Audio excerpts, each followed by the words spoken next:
Hello everyone, কেমন আছো তোমরা সবাই? আশা করি সবাই ভালো আছো। দেখো, আমি আর মা মিলে কিন্তু এখানে সব কিছু আয়োজনটা করছি।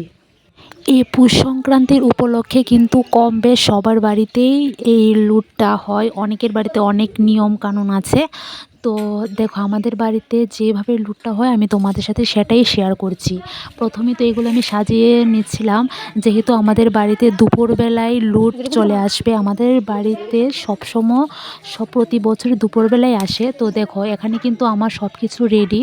আমরা কিন্তু এখানে চকলেটও লুট দেব। তোমরা কি চকলেট লুট দাও? মানে আমাদের এদিকে কিন্তু চকলেট, বিস্কিট, চিপসের প্যাকেট সব কিছু কিন্তু লুট। দেখো, আরেকটা কথা, যখন আমরা লুট দিচ্ছিলাম তখন কিন্তু একটা ছেলে অনেক ব্যথা পেয়েছিল। যেহেতু এখানে দেখতে পাচ্ছ বড় বড় কদমা রয়েছে, কদমা কিন্তু ওই ছেলেটা নাকে পড়ে গিয়েছিল। আর এত রক্ত বেরিয়েছে। তারপর কিন্তু ভিডিওটা কন্টিনিউ করতে পারিনি, ভিডিওটা এখানেই বন্ধ করতে হয়েছিল। তো দেখো, এখানে কিন্তু আমাদের কীর্তনের লোকও চলে এসেছিলো, এখানে কীর্তন করছিল। আর দেখো, এখানে কত মানুষ এসেছে।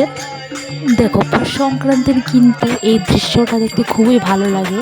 ঠিক আছে, জানি না শহরের সাইডে কীরকম হয়, কিন্তু আমাদের গ্রাম সাইডে কিন্তু এরকম দৃশ্যটা দেখতে খুবই ভালো লাগে। সবার বাড়িতে এরকমভাবে কীর্তন হয়, লুট হয়, আনন্দই আলাদা।